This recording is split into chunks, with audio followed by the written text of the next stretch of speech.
Sitting at my desk, I started reflecting on the 30 years since Maggie and I got married, rewinding the memories to our honeymoon and all those wonderful moments that stand out in my life.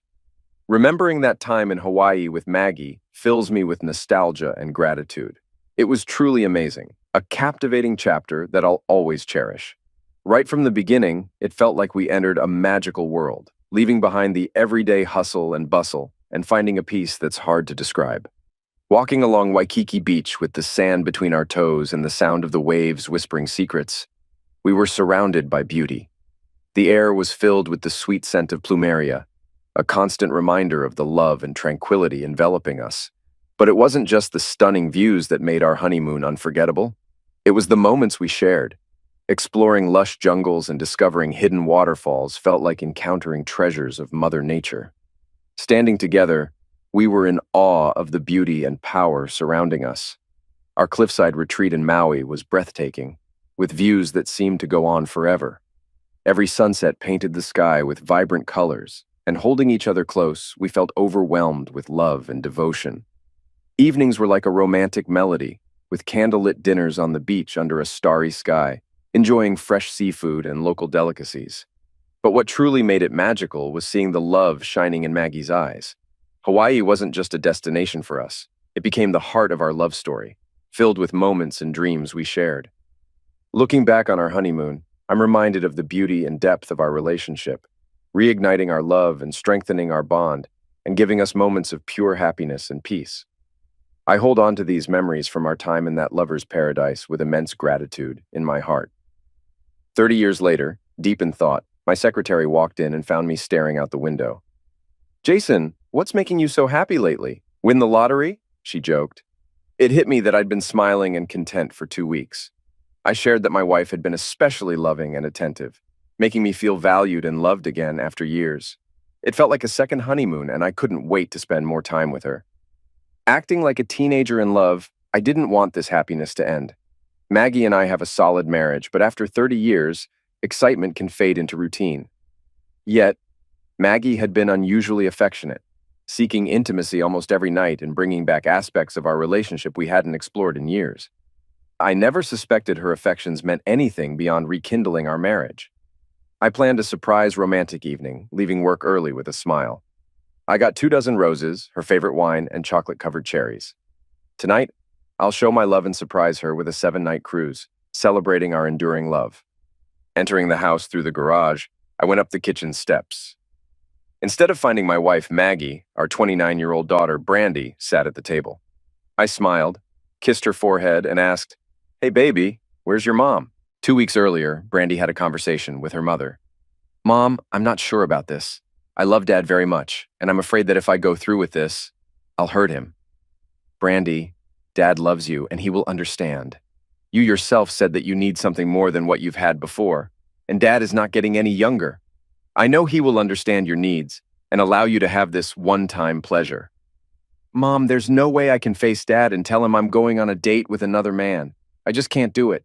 "Then let me do it. Alexander will be waiting for you at the restaurant at 7 in the evening, and you'll be ready to leave by 6. When Dad gets home, I'll explain everything to him, and you'll get the experience you crave." "Honey, I agreed to this date, but I have doubts. This feels wrong, and I shouldn't go. How will I be able to look your father in the eye for the next 2 weeks, knowing that I agreed to go on a date with another man?" "Well, I suggest you don't tell him anything. Show him how much you love him during these 2 weeks. Let him know he has nothing to worry about. And when I explain everything, he'll understand it's not about love, just new friendships and a little fun. Reach out to him, rock his world, and when I explain the situation that evening, he'll welcome you back with open arms. Dad loves you and is ready to do anything for you. He always gave you what you wanted, showing his love for you." "Probably yes, maybe you're right. It's just one date, and it doesn't mean I'm leaving your father for another man. Having a fun night out 30 years later shouldn't be a problem. I'm going to show your dad how wonderful he is and how much I love him every night until date night. And then when I get back, I'll try to make him the happiest man in the world." "Mom, just make him feel loved and appreciated. He's a great guy and will give you this one-of-a-kind experience. Now, I have to get home to cook dinner for Mike. Thanks, baby. And say hi to Mike. When will you two give us grandchildren?"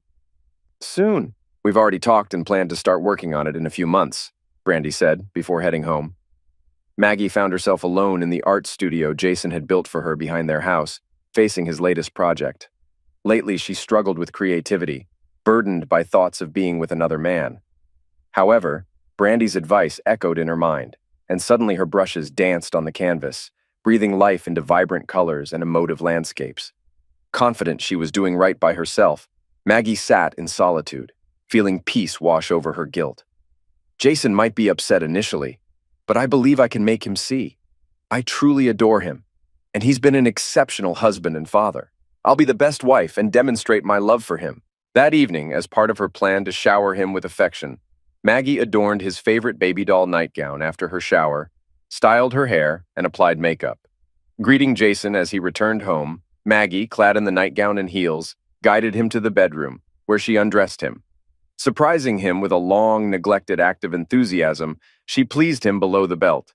His smile filled her with warmth and happiness, prompting her to wonder why she hadn't done this sooner. Jason, this was the best welcome home in a long time. What's the occasion, honey? I just wanted to show you how special you are and how much I love you. Did you enjoy it? I did. It's been so long that I forgot how much I missed it. I felt pleased. Drawing him onto the bed, they shared passionate kisses for minutes. It was the most fulfilling intimacy they had experienced in years, leading Maggie to reconsider her date with Alexander.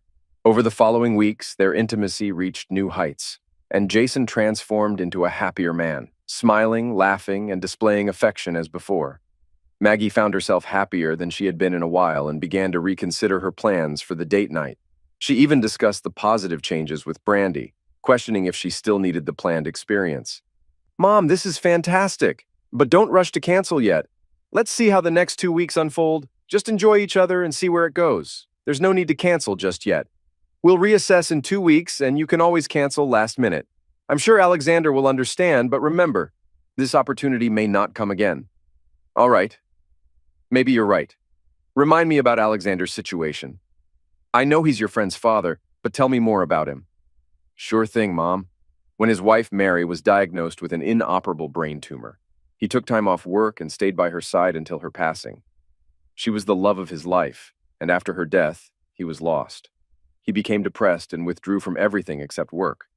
When Mary and I suggested he start dating, he confessed he didn't know how to be with anyone else.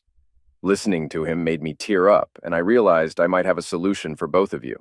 Brandy proceeded to tell her mother about Alexander's deep admiration for her and how he longed for companionship. She described their conversation and Alexander's eagerness to meet Maggie. So you see, Mom, he thinks you're beautiful and would love to spend time with you. I'll give him your number and you two can arrange a date. He's about 10 years younger than you, and I know you'll hit it off. He just needs someone to communicate with and befriend, and I believe you can help each other. The next day, Alexander called Maggie, and after a wonderful conversation, he invited her to become his companion and spend the night with him. When he complimented her beauty in the photo and expressed how wonderful it would be for her to go on a date with him, she felt like a schoolgirl. The excitement of doing something so different and his flirting made her feel butterflies in her stomach. She agreed to the date and told him that she was looking forward to meeting him. He said he would pick her up, but she replied that she would prefer to meet him at the restaurant. They texted each other daily and flirted more and more as the evening of their date approached. By the event of the date, Maggie's text messages would not have withstood the simplest test of a wife's fidelity. She was constantly excited, imagining what she had to do. She tried not to forget about Jason, and every evening she put more and more energy into their lovemaking. Now Jason walked around with a grin on his face, and Maggie walked around with an uncontrollable desire for sex. This was a new level that she enjoyed beyond her dreams. I loved my daughter and considered her the most beautiful girl in the world. I was so proud of how she had developed into the woman she has become today. I wish I had spent more time with her as she grew up, but I worked hard to give them a good life and tried to always be there for her as much as possible. I smiled when I saw her, but I was embarrassed. Sweetheart, what are you doing here and where's your mom? I asked. She watched as I set down 24 roses, a bottle of wine, and a box of chocolates. I've got a special surprise for your mom tonight, and I can't wait to see her. I reached into my jacket pocket and pulled out travel plans and tickets for a 7-day cruise on the new yacht Love. I am whisking your mom away on a 7-day cruise? and I can't wait to see the look on her face when she finds out. Don't say anything when she gets home. I want to surprise her, Dad said. Hearing her call me Daddy always made me smile, remembering her as a little girl sitting on my lap. But something seemed off. Tears welled in her eyes, and she was out of breath, clearly worried about what she had to tell me. Dad, we need to talk, she said, a tear sliding down her cheek. Concern flashed across my face. What's wrong? Is something the matter with Mom? No, Mom's fine. Please sit down and let me explain, I replied. After a pause, she spoke again. Dad, you know how much Mom loves you, and she told me how great things have been between you two lately. Yes, and I love her too. That's why I want to show her how much she means to me. Seeing her tears, I realized her news wasn't what she expected. I'm really sorry, Daddy, but Mom went on a date. I sat in stunned silence, trying to process her words. Her tears flowed as anger ignited within me. Brandy, what are you saying? Where's your mom? I demanded, my voice loud enough to make her recoil in fear. Mom loves you very much, Daddy, and I hope you won't take this the wrong way. But Mom went on a date with another man and won't be back until tomorrow. She couldn't tell you herself, so I volunteered to break it to you because she didn't want to hurt you. It's just one night and she'll be back tomorrow. Is this some kind of joke? I can't believe this. Your mother would never do anything to betray me like this. We were so close and loving. This can't be real. Dad, she loves you. She just needed something more in life, at least once after 30 years of marriage. Nothing's changing between you two, except she might love you even more for understanding. I stared at my daughter. Brandy, why are you involved in this? Your mom shouldn't have dragged you into it, and I should be talking to her, not you. How did she get you into all this? Dad, Mom and I have always been close, and we tell each other everything. She said things had slowed down between you two in the bedroom, and she no longer felt desired. My friend's dad lost his wife a few years ago, and he also needed companionship, so I sort of introduced them. I stood up abruptly, knocking over my chair. What on earth? Are you serious? You set your mom up on a date with another man? Is that what you're telling me? Lowering her head and staring at the floor, she stayed silent. Meanwhile, I paced back and forth in the kitchen, trying to grasp the situation. Damn it, Brandy, answer me! I yelled, towering over her. Did you set this up? Is my wife, your mother, on a date with your friend's dad because of you? At my angry outburst, saliva flew out of my mouth. I'm really sorry, Daddy, but yes, it sounds bad when you say it like that, but I did it out of love for my friend's parents. Holy hell, what have you done? Love for your friend's parents? What about your love for me? Am I just some trash you can disregard and expect me to accept whatever you come up with? Where is she now? And why did you say she won't be back until tomorrow? Dad, they went to a restaurant. I don't know which one. And then they're spending the night together just this once. She'll be back tomorrow, and Daddy, she loves only you. She's been telling me for the past 2 weeks how much she loves you and doesn't want you to get hurt. It's just one date and one night. She thought you'd understand and give her this one chance. So is that it? I believed her newfound affection over the last 2 weeks was genuine, but now you're saying it was just her way of alleviating guilt? Well, this won't end well, I assure you. Still in tears, she pleaded, Dad, it's not like that at all. She never pretended or hurt you. On the contrary, she did everything possible to show you she loved you. Daddy, can't you give her one night? You know she loves you and can't imagine life without you. She mentioned how she looked forward to your retirement and spending time with your grandchildren. Mike and I plan to have kids, and we need both of you. Well, isn't that ironic? That ship sailed when she agreed to go on a date with someone who isn't me. Who is this guy? He's my friend Mary's dad, and he's really nice. You'll like him, Daddy. I think you have a lot in common. Oh, sure, we could be best pals. So you think I could befriend a man who knowingly dates a married woman, my wife? Maybe we can be drinking buddies, and I can let him borrow your mom on weekends? Is that your plan for me? Brandy slumped into her chair, realizing a grave mistake in her plan. My anger, expressed in words she never wanted to hear, shook her to her core, sending a chill down her spine as she cowered.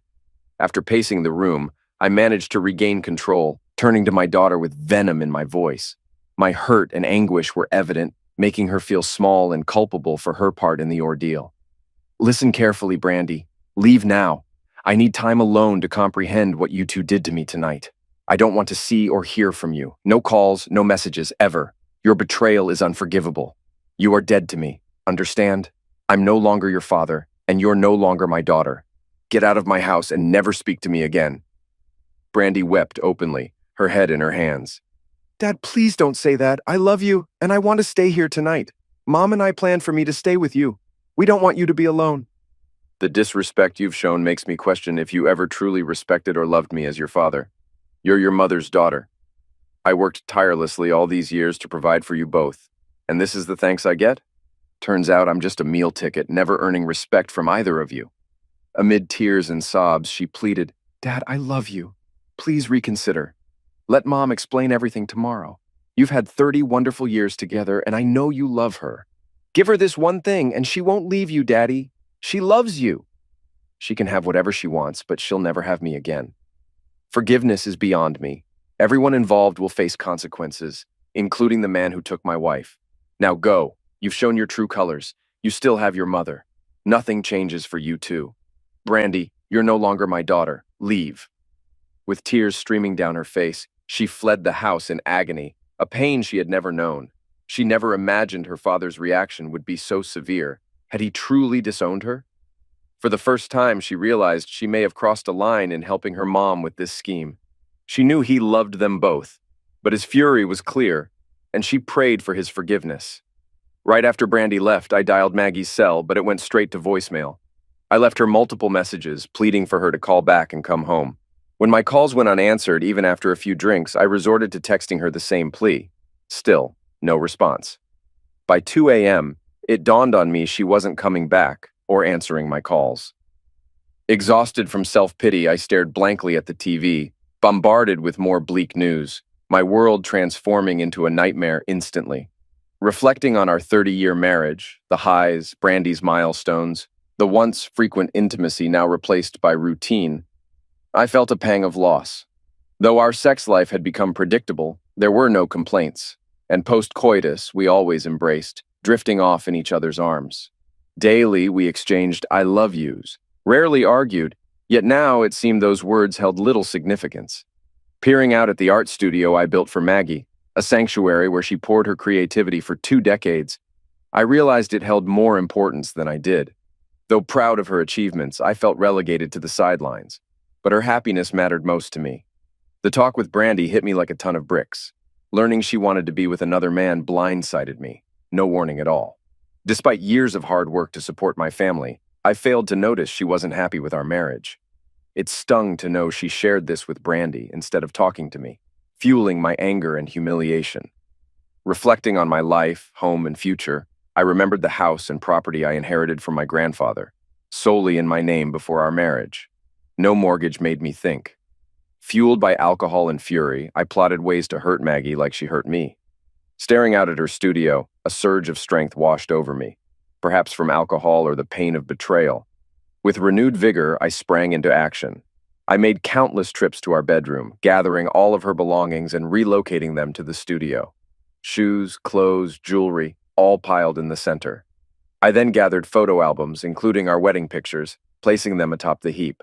Remembering items in the attic, I retrieved her wedding dress, baby clothes, and more, adding to the growing mound. It amazed me how much she amassed over the years. I removed her pictures from the walls and added them to the pile. Sculptures, sketches, all her cherished possessions, now part of the ever-expanding heap. It was already 5 a.m., and I felt tense. I decided to wait until 6 a.m. before taking action, giving her a chance to return or respond to my calls and messages. If I didn't hear back or she wasn't home, I'd proceed with my plan.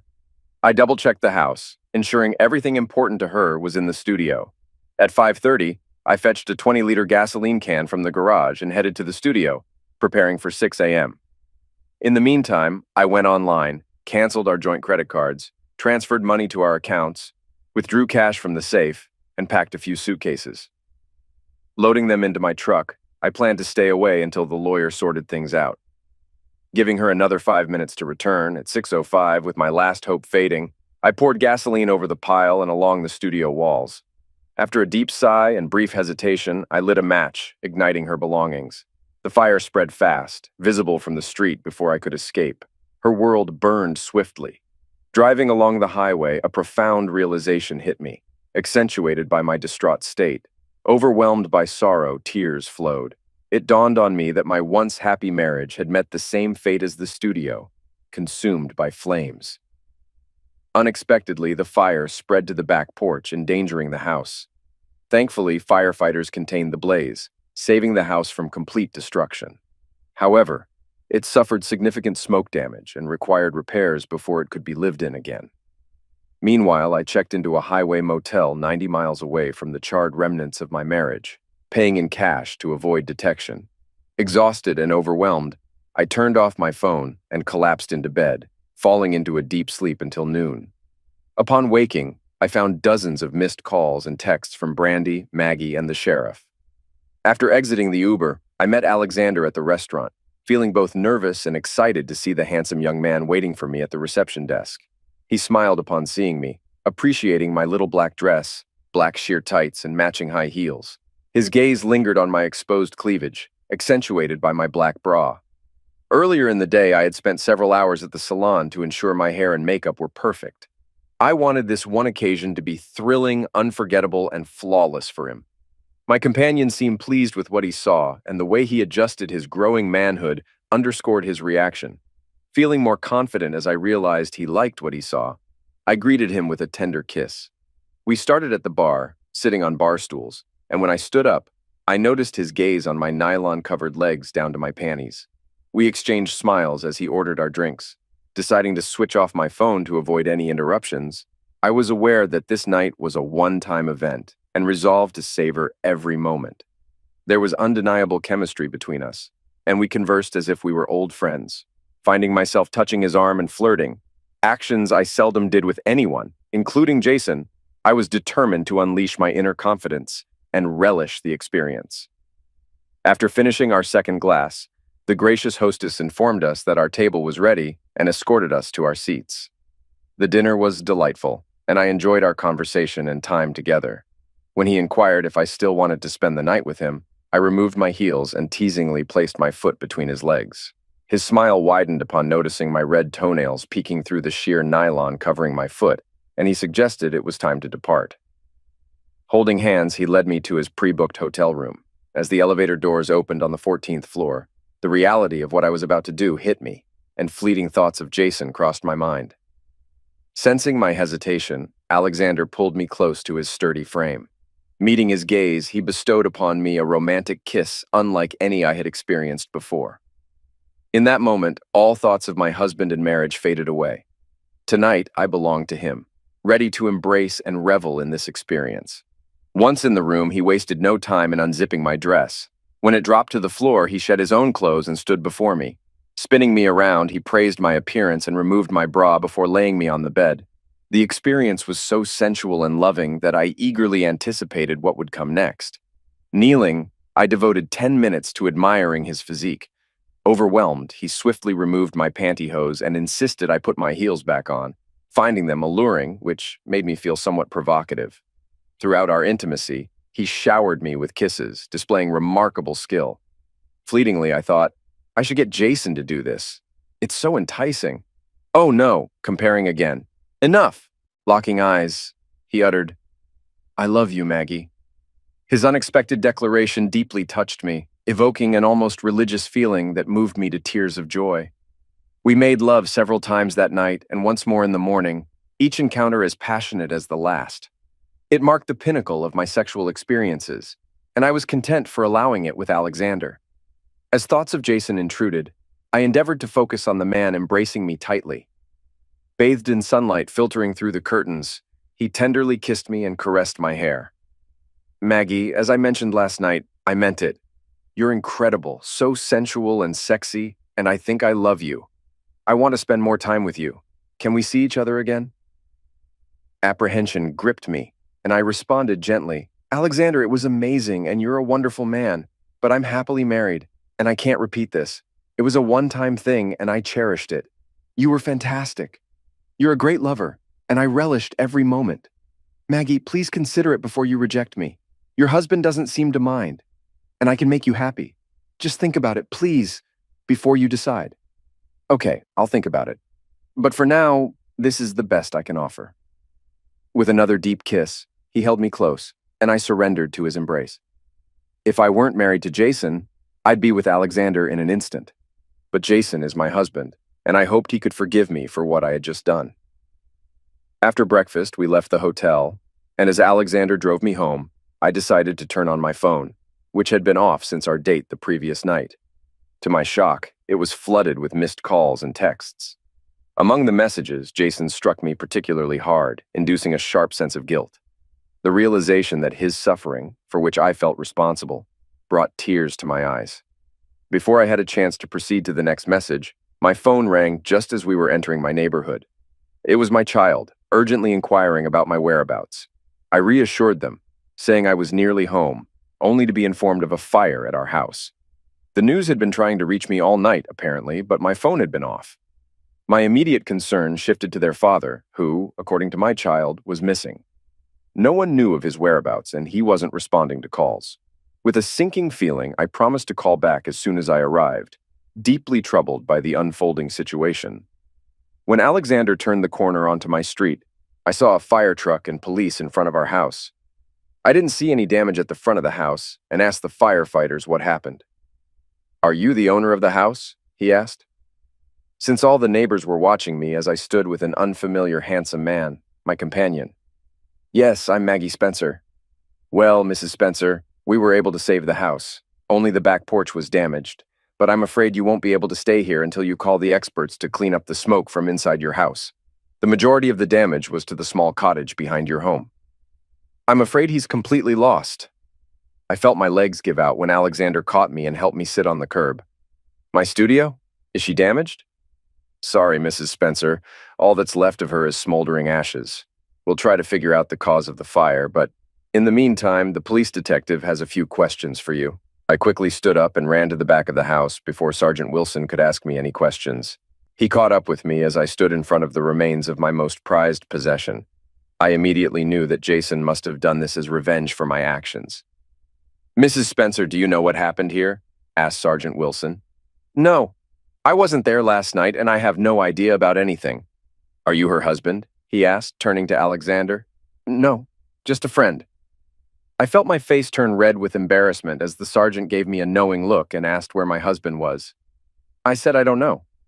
When he asked where I was last night, I timidly said that I was with Alexander at the Hilton Hotel in the city center. The looks thrown at me by the sergeant and his assistant made me realize the seriousness of my situation. I just admitted that I didn't spend the night with my husband, who also disappeared. The detective now had questions. "Mrs. Spencer, are you and your husband separated? Do you know where he was last night?" "No, we are a happy married couple." And then I realized how stupid it sounded after admitting that I spent the night with another man. "Do you know where he is?" "No, he doesn't answer calls. We'll want to talk to him, so when you talk to him, please give him my number," he said, handing me his business card. I was shaking with anger and fear, anger at the loss of my refuge and all the work I had created over the years. Everything is gone. Forever. Fear of thinking that Jason could be so angry as to do this, and what it would mean for my marriage. I needed to talk to him as soon as possible. I called Brandy. "Brandy, do you know where your father is?" "No, I haven't talked to him since yesterday evening." "Why didn't you stay here with him like we planned?" "Mom, he threw me out and said that I was no longer his daughter." Hearing these words, I felt a chill rush through my body. Jason would never utter such words, and if he did, it would be even worse than I imagined. Upon entering the house, I noticed smoke damage on the walls and detected a foul odor lingering in our home. It was evident that living here under such conditions was impossible. As I traversed through our residence, I decided to gather clothes and some personal items for a few days. However, upon entering the bedroom, I was alarmed to find everything missing, causing panic to surge within me. Realizing that all my clothes, shoes, and personal belongings were gone, my heart sank as I searched my nightstand for my wedding rings, only to find them absent. Why had I left my rings behind? What was I thinking? If Jason saw them on my dresser, he might have assumed I had abandoned him and our marriage. How foolish and selfish of me. In a state of complete panic, I frantically searched every room in the house, only to discover that all my possessions were gone. A dreadful thought crossed my mind. Had he truly destroyed everything? Was there nothing left? Rushing out of the house, I returned to the studio to examine the remnants more closely. Amidst the debris, I spotted picture frames and partially destroyed clothing. It was evident that Jason had not merely accepted my absence, but had obliterated everything significant to me, effectively cutting me out of his life in one swift blow. I called Brandy in tears, recounting what had transpired and expressing my need for a place to stay. Alexander swiftly offered me accommodation, but he was the last person I wanted to see. Politely, I declined, explaining that I needed solitude and requesting him to leave. Hurt by my abruptness, he departed, leaving me to lament my actions and the man with whom I had spent the night. Though I knew I was at fault, I couldn't help but blame him for my selfish act of betrayal, when the true blame lay with me. Brandy, I've lost your father. Mom, don't say that. Dad loves you. Honey, he burned everything. My clothes, paintings, and studio, everything. He left me with nothing, not even a place to live. He ignores my calls and won't pick up. I've hurt him the most, and I don't blame him. What I did is unforgivable. I shouldn't have gone on that date. I should have just talked to him. We could have worked things out, but my selfishness drove him away. If I were in his shoes, I wouldn't be able to take me back. What do I do now? I have no home or clothes. Mom, don't blame yourself. I share some of the blame, and you can stay with us until your house is restored. We'll buy you new clothes this afternoon and get you settled in by evening. Brandy, all my artworks, paintings, and sculptures are gone. 30 years of marriage and 2 decades of my artistic creations were destroyed, leaving me utterly alone. I have nothing left to live for. Maggie openly sobbed as neighbors glanced at her from the street. Oh God, your father is calling. I'll call you back. Struggling with the buttons, desperately attempting to answer the call, she nearly collapsed. But at the last moment, she managed to connect. Jason, is that you? Hi, Maggie. How are you? Jason, where are you? Please come home. We need to talk. No, Maggie, I already know everything from your daughter. Yes, your daughter, not mine. You both are dead to me. And this might be our final conversation. Jason, please don't say that. I love you. You should know this. Jason, the studio is gone. Did you do this? Maggie, you did it, not me. Perhaps not physically, but it burned from your deceit and betrayal. When I saw your wedding rings discarded and you giving yourself to another, in my heart, you died. Your actions are unforgivable, and Brandy's involvement is humiliating and beyond comprehension. We're finished. I'll meet with lawyers on Monday to initiate proceedings. Please, Jason, can't we talk and resolve this?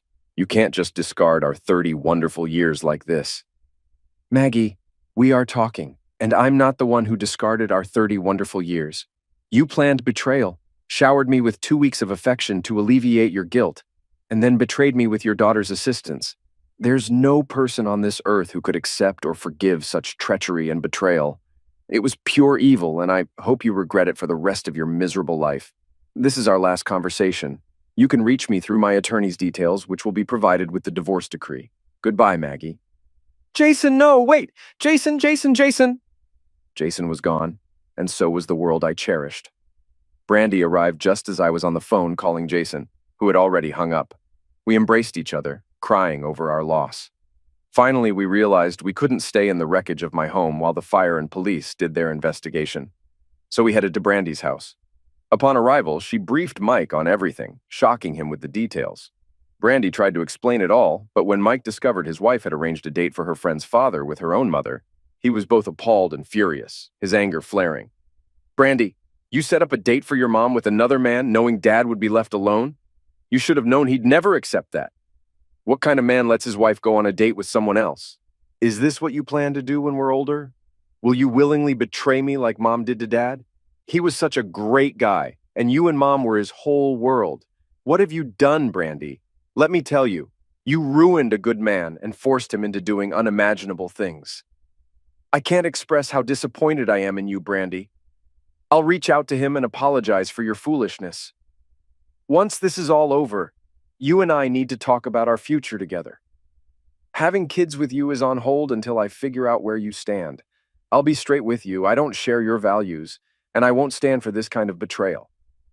His anger shocked her, surprised by his lack of understanding for her mother's situation. It was just one date after 30 years of marriage, for heaven's sake. So what? Later, she realized the real issue was the end of her parents' marriage, her father's loss, and her mother's shattered happiness.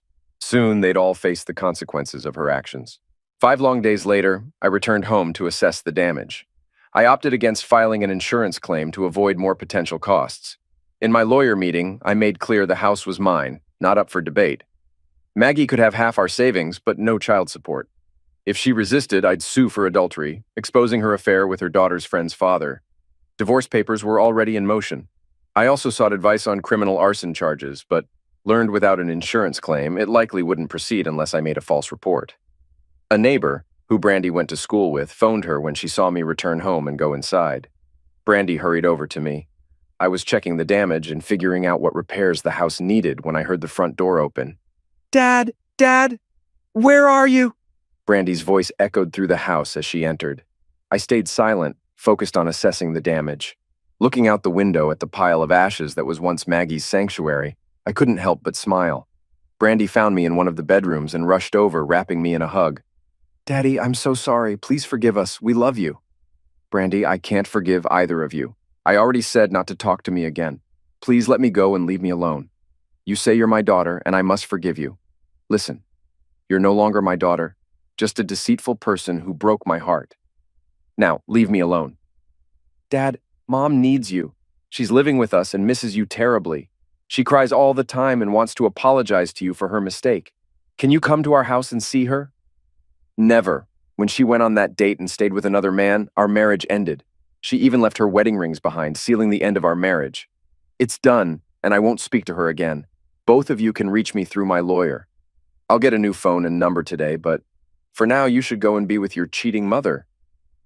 "Are you really willing to throw away 30 years of happiness with Mom?" "No, not me. Your mother threw away those 30 years as soon as she took off her rings and went to her lover. It was you and your mother who destroyed my 30 years of happiness, and for that, I'll never forgive or forget. Now, get out of my house." For the second time, Brandy ran out of her childhood home in tears. Her dad's words declaring she was no longer his daughter were devastating. Even years of therapy couldn't erase the pain of his words. The following day, Maggie received divorce papers and crumpled, realizing her affair ended her marriage. She tried to reason, went to counseling, attempted to speak with Jason, but all efforts were fruitless. He cut off contact with her and Brandy. Mike eventually reached Jason, expressing anger and disappointment over their actions. He reconsidered having kids due to Brandy's disloyalty and is currently in couples counseling to save their marriage. Maggie hoped to return home after Jason rebuilt it, but the divorce stated it's his. She received half their savings and $3,000 monthly child support for 10 years, though he refused to pay. Now she must find work after 30 years of relying on Jason.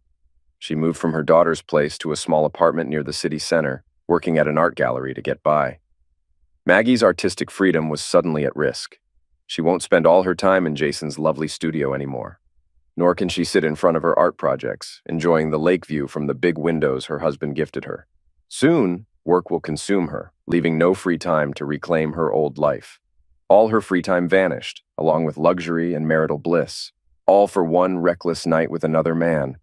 She'll never have enough tears to erase the hurt caused by that one mistake. No, Jason, her loving husband, will never speak to her again. Hearing he disowned their daughter shattered Brandy's heart. She sank into depression over her parents' split. To save her own marriage, now falling apart, she sought help from a therapist. Months later, the house was fixed. Jason kept up with court-ordered payments, then sold the house suddenly. After the sale, Maggie came to reconcile, only to find a young couple at the door. "Hello, can we help you?" the woman asked. "I'm looking for Jason Spencer. Is he here?" "No, he sold us this house and left for a new life. He was so kind. Are you Maggie?" "Yes, that's me. He left an envelope for me, I suppose." "Indeed. I'll read it later. Goodbye and enjoy your new home," Maggie said, tears streaming, realizing she'd never see Jason again, regretting the love she carelessly lost. Back in her lonely apartment, she opened the letter with trembling hands. "Maggie, 3 decades. And to think I could have spent that time more productively, like watching paint dry or counting the blades of grass in our lawn. It's hilarious, really, how I once thought I couldn't be the husband you needed. Clearly, what you needed was a circus, not a partner, considering your antics. You wanted more? Well, congratulations on finally finding it outside our marriage. Bravo. Those 2 weeks you played the doting wife again? Should have known it was just the calm before the storm, a prelude to your grand betrayal. Oh, I was duped, thoroughly conned by your Oscar-worthy performance. Here I was, planning a special night to celebrate us, while you were out celebrating you with someone else. You didn't just break us, Maggie, you nuked us from orbit. So I've done us both a favor and disappeared. That's right. I've left the circus to the clowns and moved on to greener pastures. Don't bother trying to find me. I'm buried under layers of new cities and faces that don't include yours or our daughters. Starting over, you bet. This time, in a drama-free zone. And as for our home, consider it just another casualty in your war of selfishness. Sold it. Maybe the new owners can cleanse it of the stench of betrayal. You want closure? Consider this letter it. Wrap it up, tie it with a bow, and shove it in the back of that closet you keep all your other ill-advised decisions. Here's to your new beginnings, Maggie. May they be as fleeting as your loyalty. Farewell, from the man who once loved you, J.S. She thought she was out of tears, but after she read his note, she couldn't stop crying all night, hugging her knees tightly. The thrill and memories of the wonderful times with Alexander faded, now overtaken by regret and sorrow. Now at 52 and by herself, she realized her days ahead without Jason looked grim. She traded her lavish lifestyle for a moment of reckless pleasure. Jason confronted Alexander late at night, just as he was about to leave for his new place in Ecuador. When the door swung open, Jason barged in and revealed he was the husband of the woman Alexander took from him. Alexander tried to justify that he believed Maggie was okay with it and would not have gone after her otherwise. But it was all in vain. Jason wouldn't hear any of it. The fury, wrath, and suffering he'd been bearing for months were all unleashed on the man in front of him. The encounter was brief, as Jason resorted to using a crowbar. Within seconds, Alexander's life was altered drastically. Before Jason headed to his waiting Uber to catch a flight out of the country, he left Alexander with a warning about the dangers of getting involved with a married woman. By the time Alexander got to the emergency room and reported the assault, Jason was already settling into his beachfront apartment in Manabi. He had to start anew without his past burdens and family. It took detectives 2 weeks to learn that Jason had left the country, and they realized they couldn't pursue him unless he came back. Even if they located him, Ecuador doesn't extradite for assault charges. Alexander endured a painful 2 weeks in the hospital and months of physical therapy to get back on his feet with new knees. Sadly, the 25 stitches across his face would always remind him of that night and the married woman. Unsure of his future, he knew his old life was gone because of the 2 women who persuaded him to steal another man's wife. He never again contacted Maggie or Brandy. Brandy's husband Mike nearly left her because of what happened, but a psychologist helped Brandy see the error of her ways, and she vowed to stay true to Mike and their future family. Mike waited 2 years before deciding to have kids, needing to be sure his wife wouldn't deceive him like she did her own father. Keeping his promise and her guilt in mind, Jason cut off all ties with Brandy. By her actions, she permanently lost her father's affection. When Maggie and Brandy found out about Alexander's assault, they were heartbroken and felt guilty for their role in the violence, adding to the remorse and suffering they already caused Jason and the breakup of their family. This was yet another sign that their choices had consequences they hadn't imagined. They understood that their foolish hope that allowing Maggie that one indiscretion would keep their life happy was completely misguided. Their error showed that happiness was actually far away from reality. The absence of their father and husband brought them enduring sorrow, a burden they'd carry forever. Overwhelmed by sadness and aging, she never met another partner and led a life filled with loneliness and regret. Her dreams of growing old with Jason and enjoying time with their grandchildren faded into mere memories. With Jason stopping child support after leaving the country, her financial stability was shaky, forcing her to work to make ends meet. Nightly tears became her new norm. I now possess over $750,000 from selling my house and my savings over the last 3 decades, after buying my new place. With this wealth, I look forward to a comfortable and peaceful life here in Ecuador for the next 30 years. The local young, attractive women appreciate a generous American, and I relish their company. Half a year following that dreadful night, sitting on the beach across from my new home in Puerto Lopez with a chilled beer, I realized that divorce is part of life. It's fine to part ways. It's fine to be on your own. What's not fine is staying where you're not respected or cherished. I'll make sure I don't find myself in that situation again.